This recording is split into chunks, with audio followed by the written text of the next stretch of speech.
നമസ്കാരം. നമ്മുടെ power amplifier upgrading സീരീസിലെ 4-ാമത്തെ എപ്പിസോഡിലേക്ക് എല്ലാവർക്കും സ്വാഗതം. നമ്മുടെ ചാനൽ ആദ്യമായിട്ട് കാണുന്നവർക്ക് വേണ്ടിയിട്ട് പറയുകയാണ്. നമുക്കൊരു ആംപ്ലിഫയർ ഉണ്ടായിരുന്നു. അതിൻ്റെ പവർ കൂട്ടാനായിട്ട് നമ്മളൊന്ന് അപ്ഗ്രേഡ് ചെയ്യുകയാണ്. അതിൻ്റെ ഭാഗമായിട്ട് ചെയ്യുന്ന കാര്യങ്ങളെല്ലാം നമ്മൾ എപ്പിസോഡ് ബൈ എപ്പിസോഡായിട്ട് വീഡിയോ ആയിട്ട് അപ്ലോഡ് ചെയ്യുന്നുണ്ട്. അതിലെ 4-ാമത്തെ എപ്പിസോഡാണിത്. മറ്റ് എപ്പിസോഡിലേക്കുള്ള ലിങ്ക് ഞാൻ ഡിസ്ക്രിപ്ഷനിൽ കൊടുക്കുന്നുണ്ട്. ഇനി നമുക്ക് നേരെ വീഡിയോയിലേക്ക് പോകാം.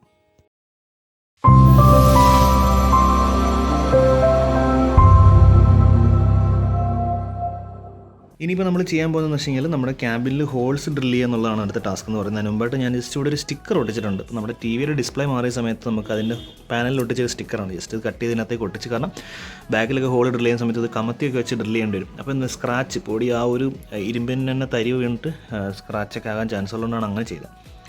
അപ്പോൾ ജസ്റ്റ് ഒന്ന് ഒട്ടിച്ചിട്ടുണ്ട്. അത് നമുക്ക് ഇളക്കി കളയാവുന്നതാണ്. വർക്ക് കഴിഞ്ഞ് കഴിയുമ്പോൾ നമുക്കിത് ഇളക്കി കളയാവുന്നതാണ്. അപ്പോൾ നമ്മൾ ഹോൾ ഡ്രിൽ ചെയ്യുന്നതിന് മുമ്പായിട്ട് എല്ലാ കോമ്പണൻസും അറേഞ്ച് ചെയ്തിട്ടുണ്ട്. ജസ്റ്റ് വെറുതെ അറേഞ്ച് ചെയ്യല്ല, നമുക്കതിൻ്റെ കറക്റ്റ് പ്ലേസ്മെൻ്റ് ആണ്. ബോർഡ് നമ്മൾ ഈ ഒരു രീതിയിലാണ് പ്ലേസ് ചെയ്യുന്നത്. പ്ലേസ് ചെയ്യുന്ന സമയത്ത് ശ്രദ്ധിക്കേണ്ട കേസ് നമുക്കിവിടെ വയർ എടുക്കാൻ പറ്റുമെന്നുള്ളത്, വയർ സ്ക്രൂ ചെയ്തെടുക്കാൻ പറ്റുമെന്നുള്ളത് നോക്കിയെടുക്കുക.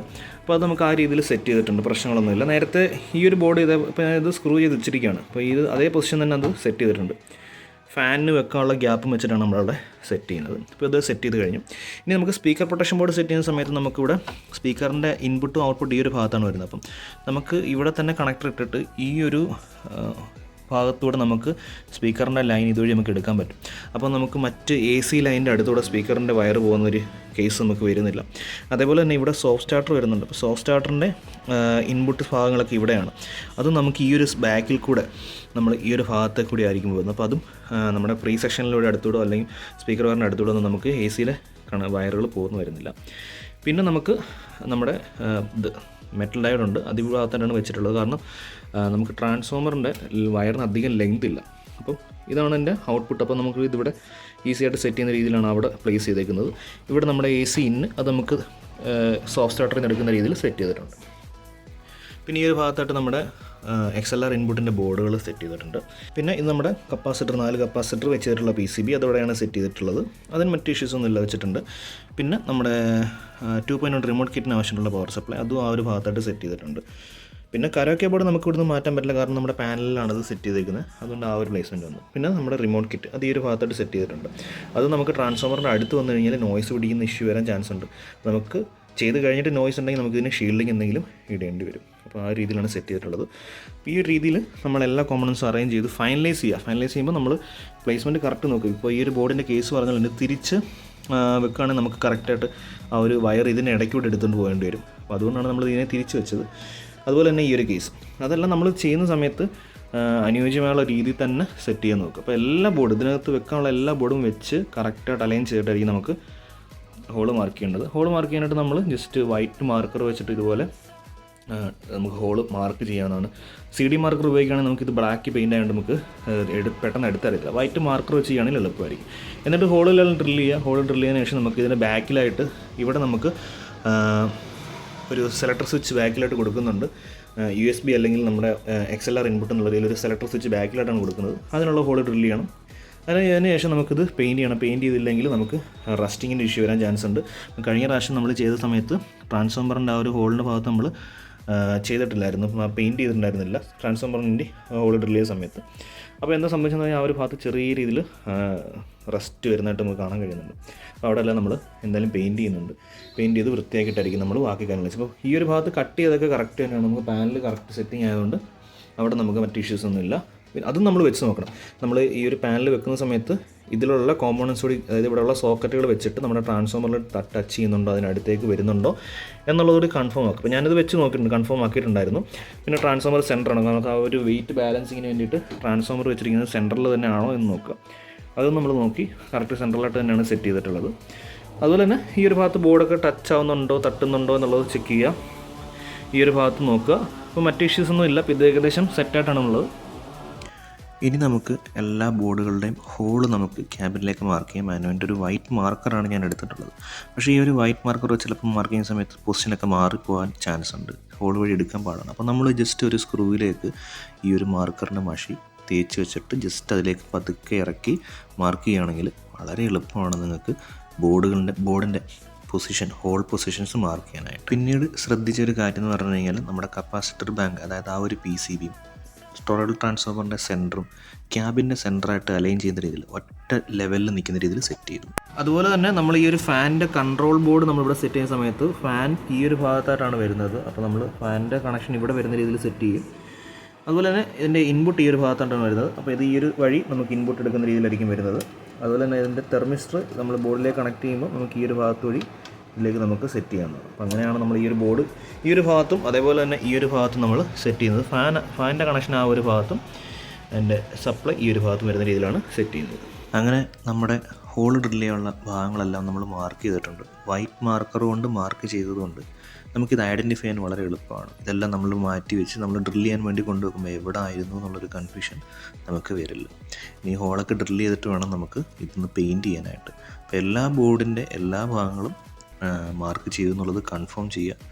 തെറ്റിയിട്ടുണ്ടെങ്കിൽ അത് ജസ്റ്റ് സ്ക്രാച്ച് ചെയ്ത് മാറ്റിയിട്ട് മാർക്ക് ചെയ്യുന്നതായിരിക്കും ബെറ്റർ. നമുക്ക് 2 മെയിൻ പവർ ആംപ്ലിഫയർ ബോർഡുകളാണ് ഉള്ളത്. ഫ്രണ്ട് പാനലിൽ നിന്നും ഈ ഒരു ബോർഡിലേക്കുള്ള ദൂരം 2 സൈഡിലും ഒരേപോലെ ആക്കി കഴിഞ്ഞാൽ കാണാൻ നല്ല ഭംഗിയാണ്. അതുകൊണ്ട് നമ്മളൊരു സ്കെയിൽ ഉപയോഗിച്ചിട്ട് ഫ്രണ്ട് അക്രിലിക് പാനലിൽ നിന്നും ആംപ്ലിഫയർ ബോർഡിൻ്റെ ഹീറ്റ് സിങ്കിലേക്കുള്ള ദൂരം ഒരേപോലെ ആക്കുകയാണ് ചെയ്യുന്നത്. കറക്റ്റായിട്ട് അലൈൻ ചെയ്ത് നിർത്തിയതിന് ശേഷം ഒരു CD മാർക്കർ ഉപയോഗിച്ചിട്ട് ഈ ഒരു ഹീറ്റ് സിങ്കിൻ്റെ പ്ലേസ്മെൻറ്റ് കറക്റ്റായിട്ട് നമുക്ക് മാർക്ക് ചെയ്യാം. എന്തിനാണ് അങ്ങനെ മാർക്ക് ചെയ്യുന്നതെന്ന് വെച്ച് കഴിഞ്ഞാൽ ഈ ഒരു ബോർഡിൻ്റെ സ്ക്രൂ ചെയ്യുന്ന ഭാഗം ഇതിൻ്റെ താഴ്ഭാഗത്താണ്. അപ്പം നമുക്ക് കറക്റ്റായിട്ട് ഹോള് ഡ്രിൽ ചെയ്യാൻ വേണ്ടിയിട്ടാണ് ആ രീതിയിൽ മാർക്ക് ചെയ്യുന്നത്. അപ്പം കറക്റ്റ് പ്ലേസ്മെൻറ്റ് ഒരു വട്ടം മാർക്ക് ചെയ്ത് കഴിഞ്ഞാൽ നമ്മൾ എടുത്ത് മാറ്റിയിട്ട് വീണ്ടും പ്ലേസ് ചെയ്താലും നമുക്ക് അലൈൻമെൻറ്റ് തെറ്റുകയില്ല. അങ്ങനെ ചരിച്ച് വെച്ചിട്ട് നമുക്ക് വീണ്ടും അതിൻ്റെ ഹോള് മാർക്ക് ചെയ്യാവുന്നതാണ്, സ്ക്രൂ ചെയ്യുന്ന ഭാഗം മാർക്ക് ചെയ്യാവുന്നതാണ്. ഇങ്ങനെ ചെയ്തതുകൊണ്ട് നമുക്ക് വളരെ ഈസി ആയിട്ട് ഹീറ്റ് സിങ്കിൽ എവിടെയാണോ ഹോൾ വരുന്നത് അതേ രീതിയിൽ തന്നെ നമുക്ക് ക്യാബിനിലും ഹോൾ ഡ്രിൽ ചെയ്യാനായിട്ട് പറ്റും. അപ്പോൾ വളരെ ഈസി ആയിട്ട് നമുക്ക് ഈ ഒരു ബോർഡ് വളരെ കറക്റ്റായിട്ട് സ്റ്റഡി ആയിട്ട് നമുക്ക് നിർത്താൻ പറ്റും.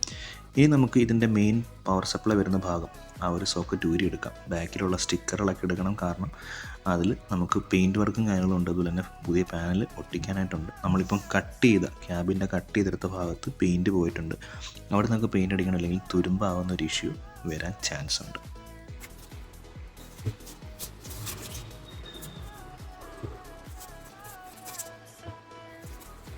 ഡ്രില്ലിംഗ് മെഷീൻ്റെ ബിറ്റ് തെന്നിപ്പോകാതിരിക്കാൻ വേണ്ടിയിട്ട് നമ്മൾ നോർമലി ചെയ്യുന്ന പോലെ ഒരു മൊനൈൻ വെച്ചിട്ട്, അല്ലെങ്കിൽ നിങ്ങൾക്ക് എന്ത് ടൂൾ വേണമെങ്കിലും ഉപയോഗിക്കാം, ജസ്റ്റ് നമുക്ക് ഹോൾ ഇടേണ്ട ഭാഗത്ത് ഒരു അടി കൊടുക്കുകയാണെങ്കിൽ അവിടെ ഒരു ചെറിയൊരു ഡെൻഡ് ഉണ്ടാവും. അപ്പോൾ ആ ഒരു ഭാഗത്ത് ഡ്രില്ലിംഗ് മെഷീൻ തെന്നിപ്പോവാതെ കറക്റ്റായിട്ട് നമുക്ക് ഹോൾ ഇടാൻ കഴിയും. അങ്ങനെ എല്ലാ ഹോളുകളും ഞാൻ ഡ്രിൽ ചെയ്തെടുത്തിട്ടുണ്ട്. അപ്പം അതിൻ്റെ തടിപ്പൊടികളും ആ ഒരു ഇരുമ്പ് ചീളുകളും ഒക്കെയാണ് ഞാൻ തൂത്തുകളത്. അപ്പം ഈ ഒരു ഭാഗം നിങ്ങൾ ചെയ്യുന്ന സമയത്ത് ശ്രദ്ധിക്കുക, നല്ല രീതിയിൽ ക്ലീൻ ചെയ്തെടുക്കുക. ഇനി നമുക്ക് ഈ ഒരു ഗോൾഡൻ ബുഷ് ഇളക്കിയെടുക്കാനുണ്ട്. ഞാൻ എല്ലാ പ്രാവശ്യവും ഉപയോഗിക്കുന്നത് ഫെവിഗം ആയതുകൊണ്ട് ഈസി ആയിട്ട് ഹീറ്റ് ചെയ്ത് കഴിഞ്ഞാൽ നമുക്ക് കുറച്ച് പ്രസ് ചെയ്താൽ ഇത് ഈസി ആയിട്ട് ഇളകി വരും. ഇനി നമ്മൾ ശ്രദ്ധിക്കേണ്ട ഒരു കാര്യം എന്ന് പറഞ്ഞിട്ടുണ്ടെങ്കിൽ നമ്മൾ ഇട്ട ഹോളുകൾ കറക്റ്റാണോ എന്ന് കൺഫേം ആക്കാനായിട്ട് എല്ലാ ബോർഡുകളും ഒന്നും കൂടെ ഒന്ന് വെച്ച് നോക്കി കൺഫേം ആക്കാം. ഇനി എല്ലാ ഭാഗത്തും ഒന്ന് സാൻഡ് പേപ്പർ ഉപയോഗിച്ച് സാൻഡ് ചെയ്ത് ഒന്ന് ലെവൽ ചെയ്തെടുക്കാം. നേരത്തെ ഉണ്ടായിരുന്ന ഗമ്മിൻ്റെയൊക്കെ റെസിഡ്യൂസ് എല്ലാം നമുക്ക് സ്ക്രാച്ച് ചെയ്ത് ഒന്ന് ലെവൽ ചെയ്തെടുക്കാം. സാൻഡ് പേപ്പർ ഉപയോഗിച്ച് ലെവൽ ചെയ്തതിന് ശേഷം ഒന്നും കൂടെ ഒന്ന് ബ്രഷ് ഉപയോഗിച്ച് ക്ലീൻ ചെയ്യാം. അപ്പോഴും പൊടി വരുന്നതായിട്ട് കാണാൻ കഴിയുന്നുണ്ട്. ഇനി നമുക്ക് പെയിൻറ്റ് അടിക്കാൻ പോവുകയാണ്. അപ്പോൾ അതിന് മുമ്പായിട്ട് നമുക്ക് പെയിൻറ്റ് വരാൻ പാടില്ലാത്ത ഭാഗത്തെല്ലാം ഞാൻ മാസ്ക് ചെയ്തിട്ടുണ്ട്. മാസ്കിങ് ടേപ്പും ടിഷ്യൂ ഒക്കെ ഉപയോഗിച്ചിട്ട് മാസ്ക് ചെയ്തിട്ടുണ്ട്. ഇനി നമുക്ക് ജസ്റ്റ് പെയിൻറ്റ് ചെയ്യാം. പെയിൻറ്റ് ചെയ്യുമ്പോൾ നല്ല വൃത്തിയാവാൻ ശ്രദ്ധിക്കുക. ഞാൻ ചെയ്തപ്പോൾ ആദ്യം കുളമായി, വീണ്ടും ഒരു ലെയറുടെയൊക്കെ അടിച്ചിട്ടാണ് ഒന്ന് ലെവൽ ചെയ്തെടുത്തത്. അപ്പോൾ നമ്മുടെ ക്യാബിൻ്റെ പെയിൻറ്റിങ് വർക്കൊക്കെ കഴിഞ്ഞിട്ടുണ്ട്. ഇനി നമ്മൾ ചെയ്യാൻ പോകുന്നതെന്ന് വെച്ച് കഴിഞ്ഞാൽ ഇതിനകത്ത് എല്ലാ കമൻസും ഒന്ന് അടുക്കി വെക്കും. അതായത് ഹോൾസൊക്കെ സെറ്റാണെന്നുള്ളത് നമ്മൾ നോക്കിയതാണ്. ഹോൾ കറക്റ്റ് ആവാത്തൊക്കെ ജസ്റ്റ് ഇങ്ങോട്ടേക്ക് ഒന്ന് നീക്കി ഹോളൊക്കെ ഡ്രിൽ ചെയ്തിട്ടുണ്ട്. ഇനി നമ്മൾ എല്ലാ ഐറ്റംസും നമുക്ക് ഇതിനകത്തേക്ക് നട്ട് ബോൾട്ട് ഇട്ട് സെറ്റ് ചെയ്യണം. അപ്പോൾ ഈ ഒരു നട്ട് ബോൾട്ട് നമുക്ക് ജസ്റ്റ് ഒന്ന് പെയിൻറ്റ് അടിക്കേണ്ടി വരും. തുരുമ്പാണോ എന്ന് എനിക്കറിയില്ല, ജസ്റ്റ് ഒന്ന് അടിച്ചിടുന്നത് നല്ലതായിരിക്കും. അപ്പോൾ ഇത് ഈ ഒരു ഭാഗത്തൊക്കെ ചെറുതായിട്ട് തുരുമ്പ് അടിച്ചിട്ടുണ്ട്. ഇത്ര ലെങ്തുള്ള നട്ട് ബോൾട്ട് നമുക്ക് ഈ ഒരു ടൈപ്പ് കിട്ടുള്ളൂ. സ്റ്റെയിൻലെസ് സ്റ്റീലോ അല്ലെങ്കിൽ ഈ ഒരു ടൈപ്പൊന്നും നമുക്ക് കിട്ടിയിട്ടുണ്ടായിരുന്നില്ല. അപ്പോൾ എന്തായാലും നമുക്ക് ജസ്റ്റ് പെയിൻറ്റ് അടിച്ചിട്ടിടാം, കുഴപ്പമില്ല. അപ്പോൾ എന്തായാലും നമുക്ക് ഇതെല്ലാം നട്ട് ബോൾട്ട് ഇടാം. അപ്പോൾ നട്ട് ബോൾട്ട് ഇടാനായിട്ട് നമുക്കിവിടെ സംഭവങ്ങളെല്ലാം ഉണ്ട്. അപ്പം ഈ ഒരു സ്പേസർ നമ്മൾ ഉപയോഗിച്ചിട്ട് നമ്മൾ എങ്ങനെ ഇടുന്നതെന്ന് വെച്ച് കഴിഞ്ഞാൽ ഈ ഒരു സ്പേസർ ഉപയോഗിച്ചിട്ട് ഒരു നട്ട് ബോൾട്ട് ഇട്ട് ടൈറ്റ് ചെയ്ത് വെക്കുകയാണ്. അപ്പോൾ നമുക്ക് സർവീസിംഗ് ഒക്കെ ആവശ്യം വരുന്ന സമയത്ത് ജസ്റ്റ് ഒരു നട്ട് ഊരിയിട്ട് നമുക്ക് ബോർഡ് ഇളക്കി മാറ്റിക്കാം. ഈ ഒരു സ്പേസറെല്ലാം അവിടെ തന്നെ സെറ്റായിരിക്കും. ആ രീതിയിലായിരിക്കും ചെയ്യുന്നത്. അതായത് ഈ ഒരു രീതിയിലായിരിക്കും. അപ്പോൾ നമ്മൾ ബോർഡ് ഇതിലേക്ക് വെച്ചിട്ട് ഇതിൻ്റെ മുകളിൽ വീണ്ടും ഒരു നട്ടിട്ട് നമ്മൾ മുറുക്കാണ് ചെയ്യുന്നത്. അങ്ങനെ ചെയ്യുന്നത് എന്തുകൊണ്ടാണെന്ന് വെച്ച് കഴിഞ്ഞാൽ നമുക്ക് സർവീസ് ചെയ്യാനുള്ള എളുപ്പത്തിന് വേണ്ടിയിട്ടാണ്. അതായത് അപ്പോൾ നമുക്കിത് ഈ ഒരു ബോർഡ് സർവീസ് ഉണ്ടെങ്കിൽ തന്നെ നമുക്ക് ഈ ഒരു മുകളിലുള്ള നട്ട് ഊരിട്ട് ഇങ്ങനെ എടുത്തു കഴിഞ്ഞാൽ ഈ സ്പേസർ ഇവിടെ തന്നെ ഉണ്ടാവും.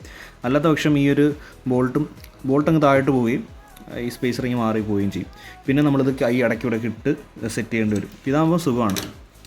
പിന്നെ നമ്മളിപ്പോൾ ഈ നട്ട് ബോൾട്ടെല്ലാം ഇട്ട് വെക്കുന്നതെന്ന് പറഞ്ഞു കഴിഞ്ഞാൽ നമ്മുടെ ബുഷ് നമുക്ക് ഒട്ടിച്ചാണ് വെക്കേണ്ടത്. കാരണം എവിടെയൊക്കെയാണ് ഇതിൻ്റെ നട്ട് ബോൾട്ട് വരുന്നത് എനിക്ക് തന്നെ കറക്റ്റ് അറിയില്ല. അപ്പോൾ എല്ലാ ബോർഡും ഒന്ന് സെറ്റ് ചെയ്ത് കഴിഞ്ഞ് കഴിഞ്ഞാൽ താഴ്ഭാഗത്ത് നമുക്ക് ഇപ്പം നമ്മളിവിടെ ഈ ഒരു ഭാഗത്ത് നമ്മൾ ഈ ഒരു ബുഷ് ഫിറ്റ് ചെയ്ത് കഴിഞ്ഞാൽ ഈ ഒരു ഭാഗത്ത് അവിടെ ഒരു ഹോളുണ്ട്, നമുക്ക് കാണാൻ കഴിയും. അപ്പോൾ അവിടെ ഒരു ഹോളുണ്ട്. അപ്പോൾ അവിടെ ഒരു നട്ട് ബോൾട്ട് ഉണ്ടെങ്കിൽ നമുക്കത് ഇടാൻ പറ്റില്ല. ഓക്കെ, അത് മാറായും. അപ്പോൾ അതുകൊണ്ടാണ് ആദ്യം ബോർഡെല്ലാം സെറ്റ് ചെയ്തതിന് ശേഷം ബാക്കിലെ സ്പേസ് അനുസരിച്ച് നമുക്ക് ഈ ഒരു ബുഷ് സെറ്റ് ചെയ്യുന്നതാണ്.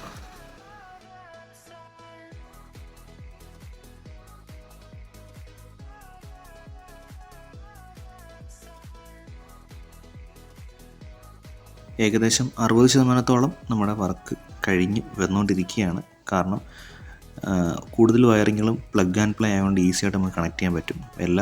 ഏകദേശം എല്ലാ കോമ്പണൻസും നമ്മൾ എടുത്ത് വെച്ച് അറേഞ്ച് ചെയ്ത് നോക്കിയിട്ടുണ്ട്. ആംപ്ലിഫയറിൽ എങ്ങനെയായിരിക്കും ഇതിൻ്റെ ഒരു പ്ലേസ്മെൻറ്റ് വരുന്നുള്ളത് നട്ട് ബോൾട്ട് ഇട്ട് സെറ്റ് ചെയ്തിട്ടുണ്ട്. ഇനി വയറിങ്ങുകൾ ചെയ്താൽ മതി.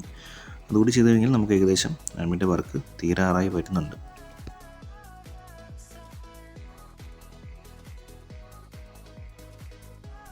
ഇനി നമുക്ക് നമ്മുടെ ബുഷുകളെല്ലാം സെറ്റ് ചെയ്യാം. ഞാനിവിടെ 5 ബുഷ് യൂസ് ചെയ്യുന്നുണ്ട്. കാരണം സെൻറ്റർ ഭാഗത്ത് നല്ല ഭാരമുള്ള ട്രാൻസ്ഫോമർ ആയതുകൊണ്ട് തന്നെ ആ ഒരു ക്യാബിൻ നടുക്ക് വെച്ച് ബെൻഡായി പോകാതിരിക്കാൻ, അല്ലെങ്കിൽ ഒരു ചെറിയൊരു കർവ് പോലും ബെൻഡ് വരാതിരിക്കാൻ വേണ്ടി സെൻറ്ററിലും ഒരു സപ്പോർട്ട് എന്നുള്ള രീതിയിൽ 5 ബുഷ് നമ്മളിവിടെ യൂസ് ചെയ്യുന്നുണ്ട്.